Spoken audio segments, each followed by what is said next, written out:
modelo 11 y 12 se refieren a problemas que se resuelven con la ayuda de la carta psicométrica, la misma que nos permite determinar la humedad saturada, la humedad absoluta, el punto de rocío, la temperatura del bulbo húmedo y la temperatura del bulbo seco, en procesos adiabáticos y no adiabáticos.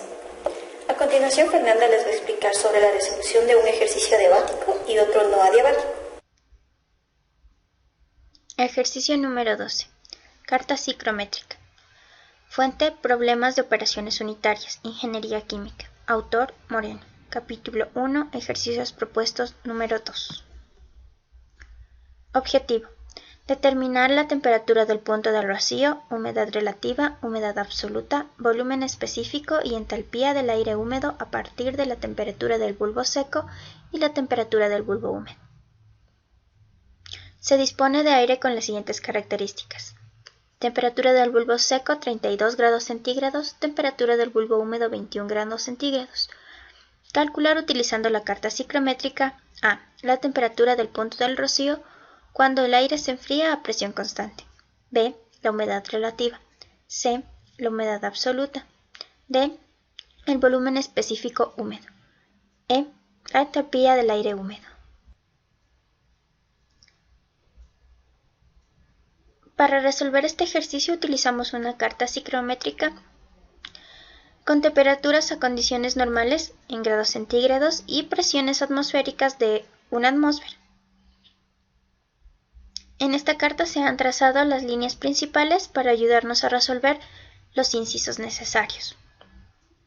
Como dato teníamos una temperatura de bulbo seco de 32 grados centígrados y una temperatura de bulbo húmedo de 21 grados centígrados.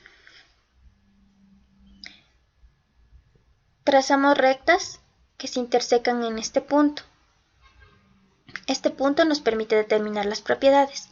Partiendo de este punto hacia la izquierda en línea paralela a la temperatura del bulbo seco, podemos obtener la temperatura del punto de rocío, que es aproximadamente 15.5 grados centígrados.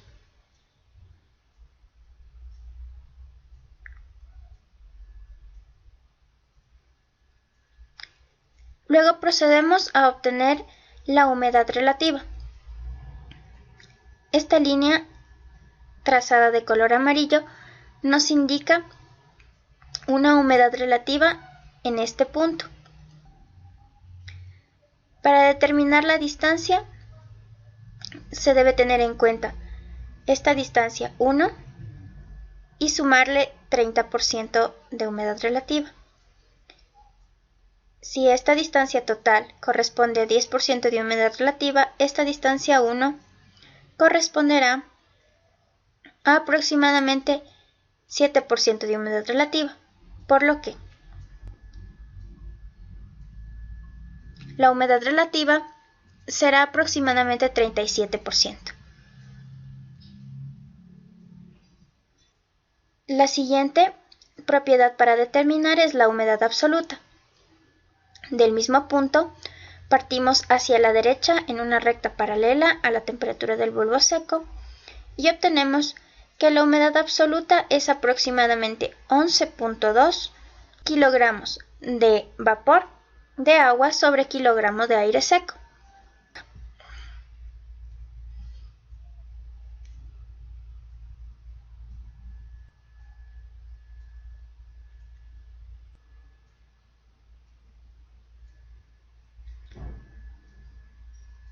Para determinar el volumen específico, tenemos que trazar desde este punto una perpendicular hacia esta recta y sobre este punto trazar una paralela hacia esta recta. Estas líneas nos indican el volumen específico. Para este punto el volumen específico será superior a 0,85 metros cúbicos por kilogramo de aire seco y menor a 0,9 metros cúbicos por kilogramo de aire seco. Para determinar el volumen específico en este punto, se toman como unidades estos espacios. Así tenemos que de 0,85 a 0,9 existen 17.5 espacios. La recta de color púrpura nos mostraría el volumen específico en este dicho punto, con las características de 32 grados centígrados de temperatura de bulbo seco y 21 grados centígrados de temperatura de bulbo húmedo.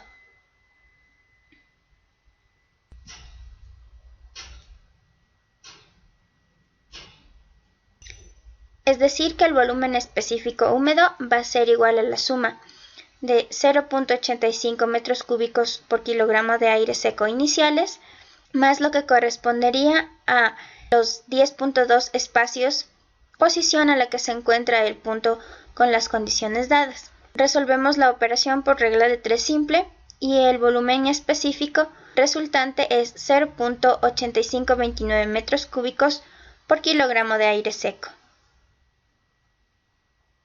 Finalmente, para determinar la entalpía de saturación, seguimos la misma línea de la temperatura del bulbo húmedo, hasta encontrarnos con una escala que indica la entalpía de saturación.